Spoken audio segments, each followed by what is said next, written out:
What's going on? Welcome to a little post game here on a busy afternoon. If you're an Iowa State fan, hope you got to watch both of those games like I did. Kind of had them on back-to-back TVs.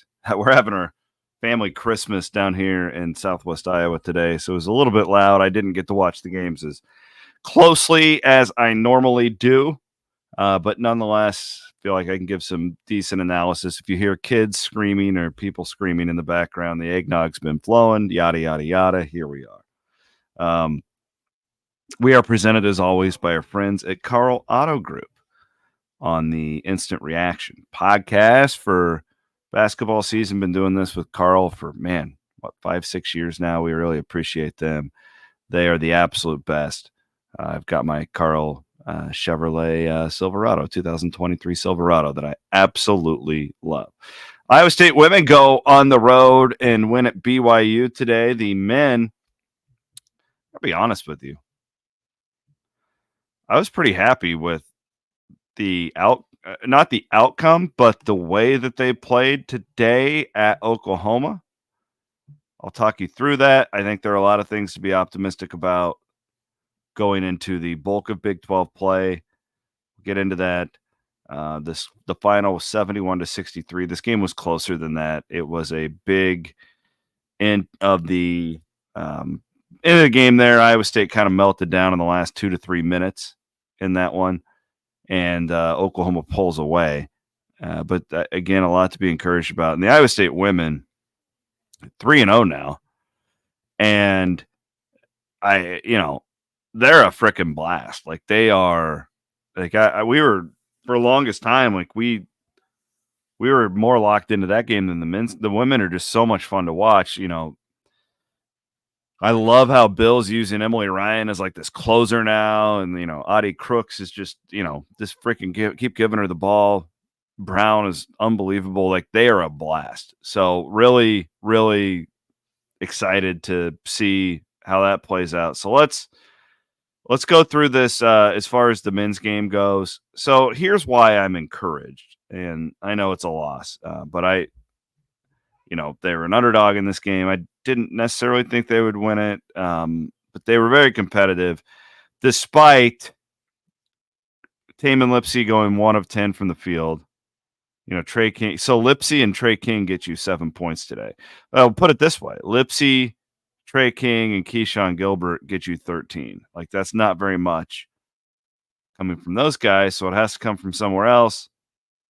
And Hassan Ward, 12 points, 7 rebounds in how many minutes did Hassan play? Hold on. This is the glory of instant reaction, people, because I'm doing this on the fly. Only 18 minutes for Hassan. He played a lot of those in the end. The bigs were great. The bigs were great today. Robert Jones was awesome.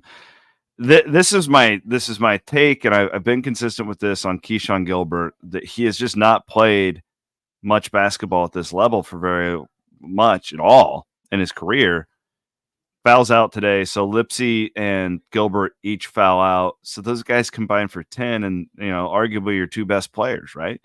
So that's not a thing that I think that will happen very often this year. And I love. Guys, this is such a big deal for the rest of the season. If Demarion Watson can give you real minutes like that at the backup 4 spot, playing that wing, running around, I really felt good about that. I really, really did. He plays 15 minutes today, 2 steals, 3 rebounds. That was an impressive outing. Not everything's perfect, and we'll pick some things apart coming up here.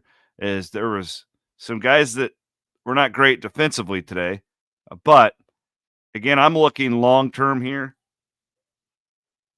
And one of the problems with Omaha Blue not really being in the rotation is that was the guy who you were planning on to be your backup 4 in a lot of spots, and to have Watson be able to give you these minutes is just huge over an 18-game Big 12 stretch. Now he's got to produce on more than one game before we can start to count on that. But I was okay with it. Again, like Lipsy is not going 1 of 10 very often. Okay. And Gilbert, he played 25. It didn't feel like he was out there for 25 minutes to me. Let's talk about Momcilovic because he goes 4 of 12, 2 of 6. Missed some open looks, and I think he really got picked on defensively. Okay, and that's something that is going to happen, but you've got to have him out on the floor, right? And hopefully he keeps getting better. Again, this is hard for me, guys, because I was watching 2 games and I had kids running around. I'm not in my basement taking notes like I normally was. But my gut feeling is they scored 71 points, 20 to 25 of them were attacking Milan off the screens and just going at him. And this is a deal where playing that soft non-conference schedule hurts because he hasn't had to consistently go at guys like this. And that's the same thing with Keyshawn Gilbert. So the theory is that they'll each keep getting better in those roles. I thought Pavletsky tonight looked like the Pavletsky we saw earlier in the year. And again, to be expected. He's learning at this level. And this is, again, a drawback to playing that non-conference schedule. This was a little bit of my worry. I talked about this on Wednesday's pod with Bloom. Some of these guys going from mid-major to this league, it may take a little bit. Now we get to go back to Hilton on Tuesday, which is a totally different deal. It's a totally different animal. Great opportunity against a top 5 Houston team. But I thought, again, I don't think that this score, if you look at it, 8-point loss, don't cover the spread, whatever. It didn't feel like this felt like a last possession type game to me. Iowa State let that thing get away at the end. Really clunky. They go down and take the lead. They're really clunky for the last 3 minutes. Otts had to burn that final timeout with like 2:15 to go at the 4 and under. It was not ideal. So like that's but again, like I just think when you play that bad of a non-con like this, it didn't hit them here's the deal. It didn't hit them in the face though. Like there's a period, and we saw it when we were down in Orlando, where you go from playing Grambling to even VCU, who isn't that good, but they've got real athletes with real length, and they're defending you. Iowa State has not seen that since Orlando. And no offense to the University of Iowa, but they don't play any defense. Okay?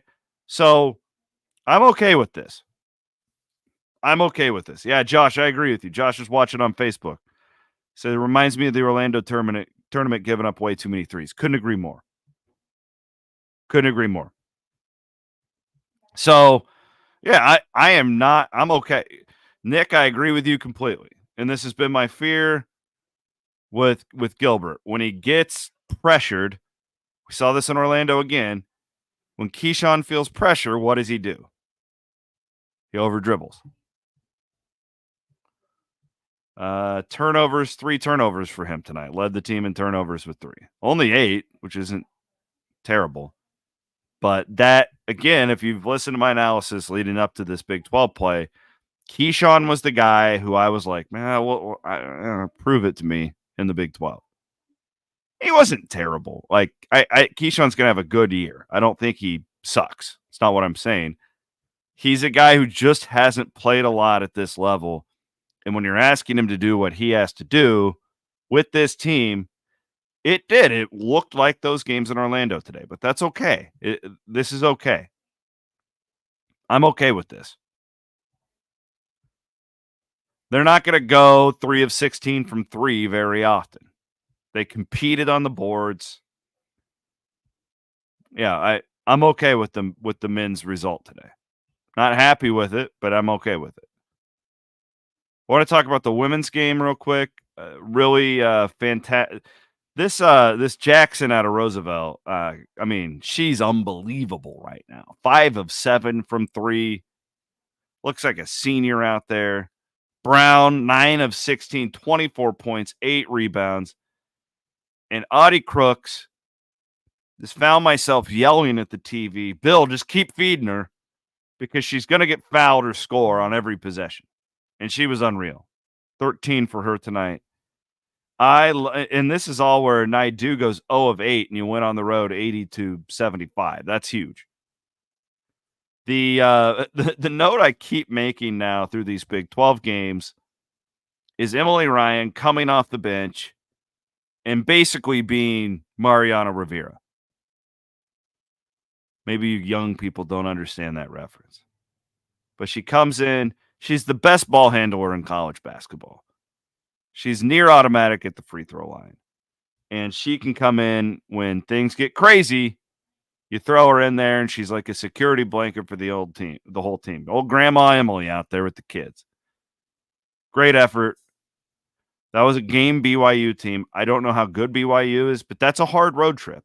That's a hard road trip going out there. Not many people in the stands. And that was a team that was trying to pick up its first Big 12 win. I think they had this one circled with all the freshmen with Iowa State.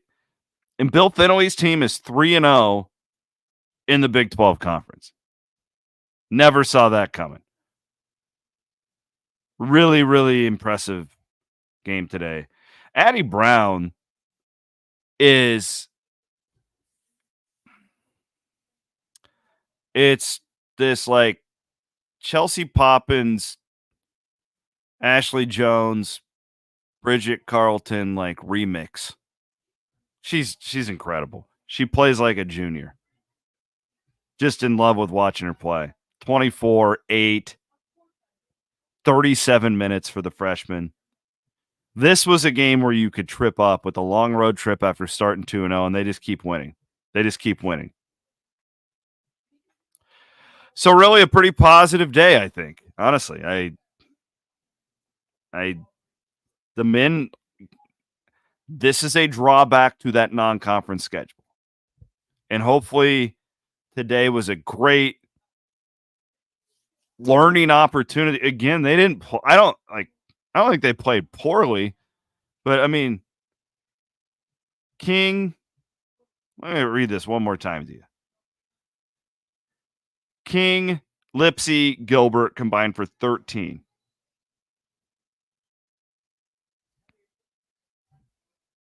Not bad to still have 63 points and be in that one at the end. So I'm okay with it, but they've got to get better defensively. You know that's going to be a thing. I don't think this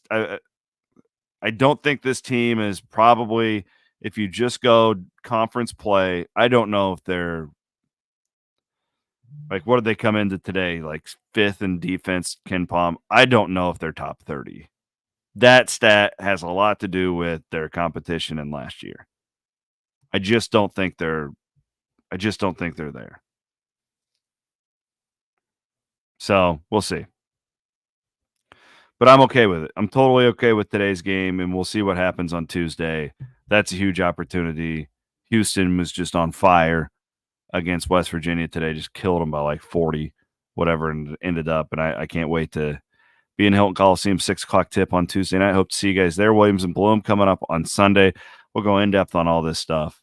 This is just a quickie. Appreciate Carl Auto Group for sponsoring the pod. And we'll wish you guys a happy rest of your Saturday. Stay safe. I know some snow's on the way. We'll see you guys.